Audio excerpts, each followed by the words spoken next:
Hello everyone. So now let's talk about the different types of remedial instruction in reading. So first we have correcting perceptual and decoding deficits in word recognition. We can identify the student who has insufficient competence in the visual analysis of words in two ways. First, the student, when pronouncing words verbally, selects inappropriate elements to sound out, and often he or she tries again and again to use the same analysis even when it does not work.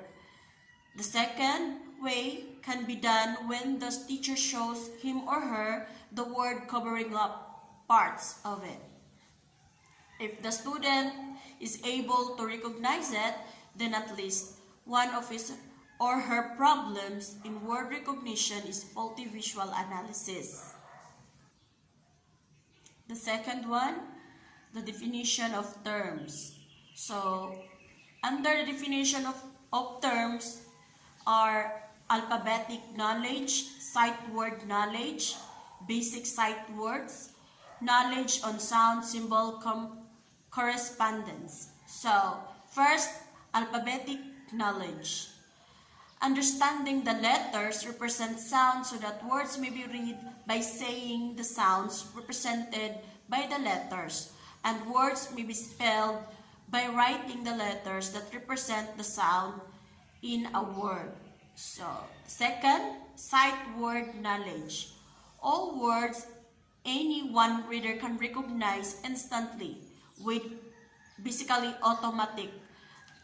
He can recognize the word, not necessarily with meaning. So, the third one, basic sight words. A designated list of words, usually of high utility.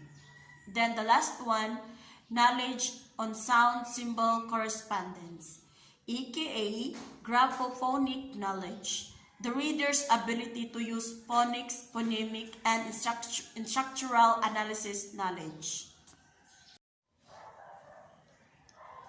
Now, the third type is the correcting sight word knowledge deficit. So, best example of this is write a sentence on the chalkboard with new word used in context.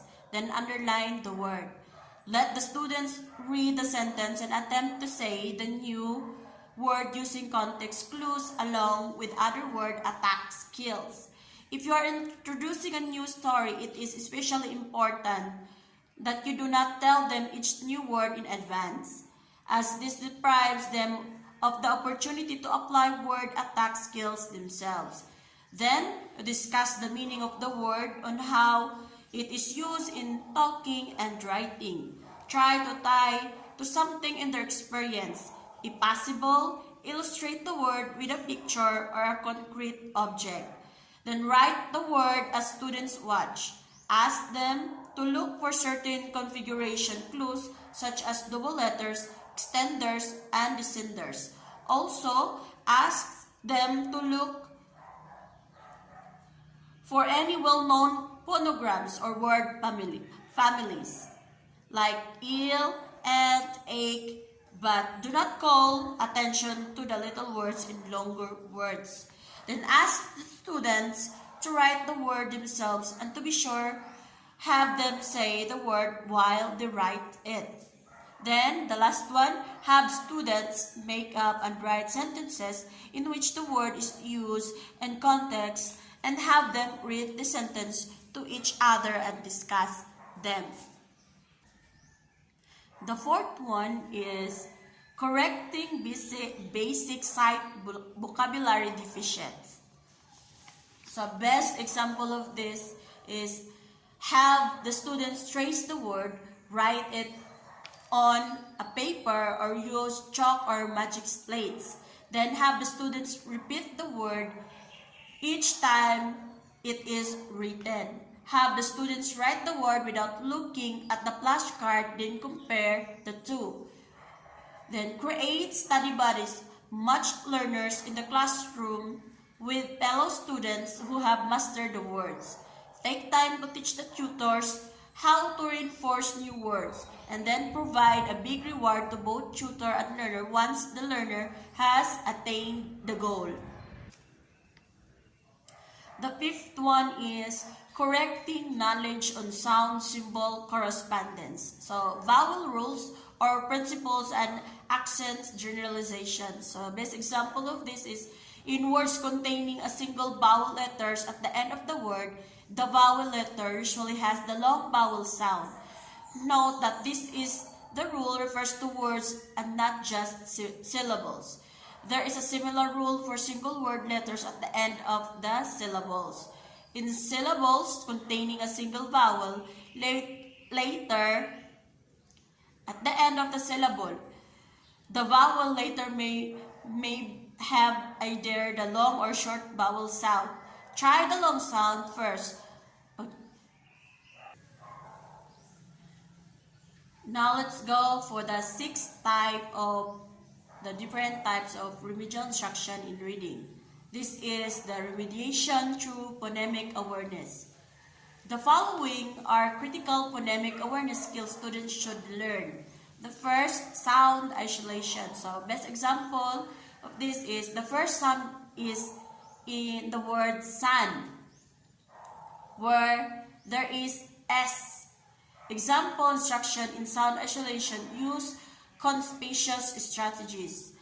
It shows students how to do all the steps in the task before asking children to do the task. Example, put down 2 pictures that begin with different sounds and say the names of the pictures.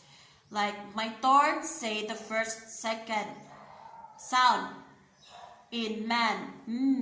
Man begins with Everyone say the first sound in the word man in Non-example, who can tell the first sound in these pictures. So use consistent and brief wording like the first sound in the word man, which is man, is Everyone say the first sound in man like So correct errors by telling the answer and asking students to repeat the correct answer. Like for example, the first sound in the word man is Asking them to say the first sound in the word man, the letter M, like Non-example, asking question again or asking more questions. Like, look at the picture again. What is the first sound? So the first sound that the word letter is letter M. So it sounds like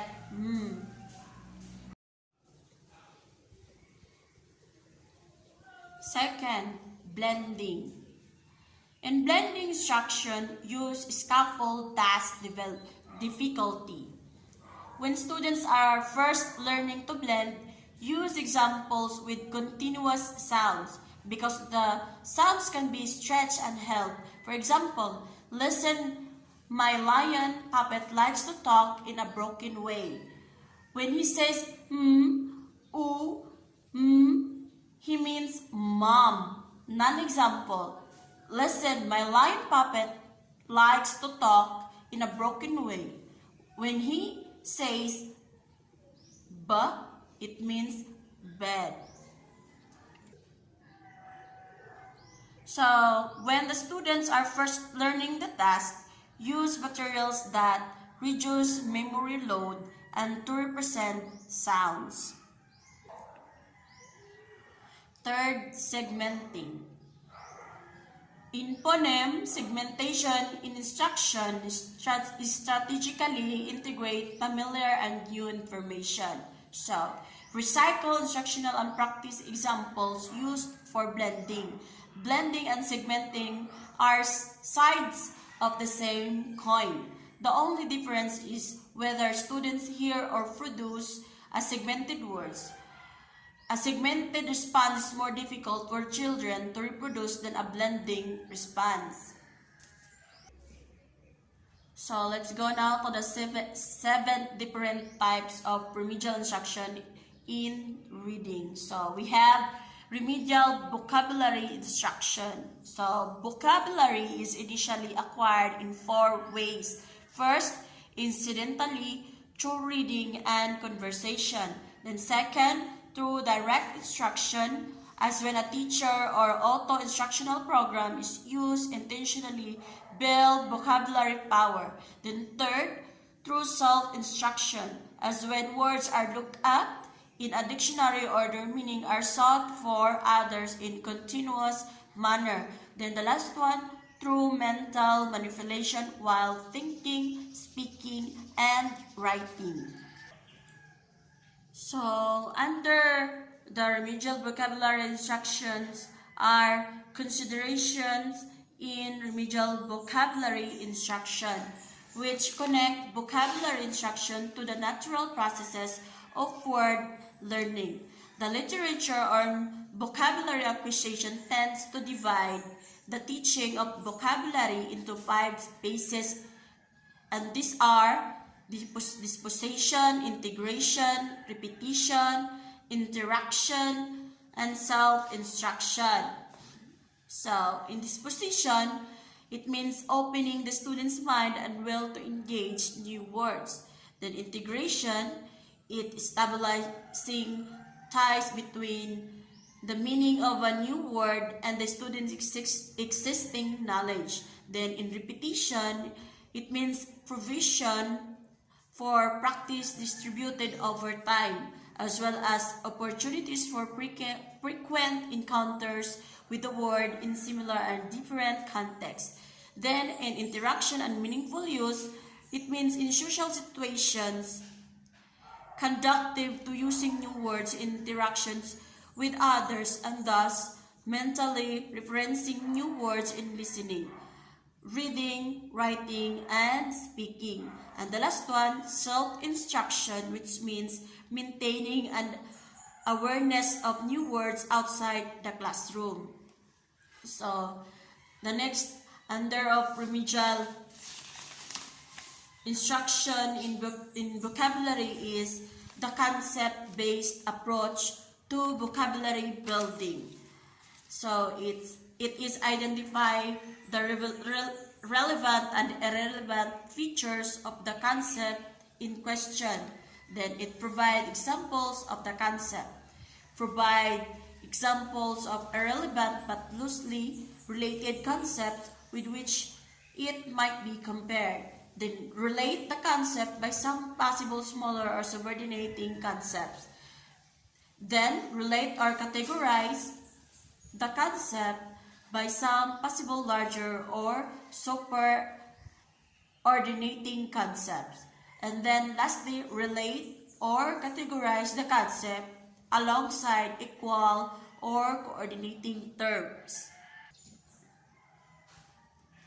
The third one is subjective approach to vocabulary. So it identifies 2 to 4 words to be taught or pre-taught if it is used as pre-reading activity. If a word list is used, to be sure to include as many words as possible that impart concepts and feelings that you would wish students to learn. Then lastly, motor imaging. It appears that even the highest forms of vocabulary and concept learning have psychomotor foundations or equivalents. Hence, motor movements associated with certain stimuli can become interiorized as a symbolic meaning.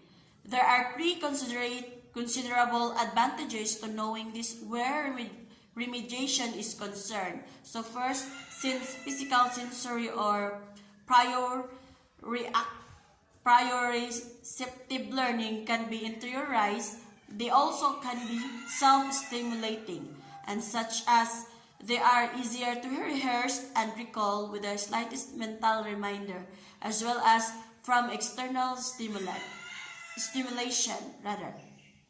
Then second, proprioceptive learning is so basic to human learning that it is common to all learners, fast and slow, and then it's ideal for heterogeneously grouped classes. Then third, the act of identifying and acting out a word becomes a live experience in itself with the word. So that's all, and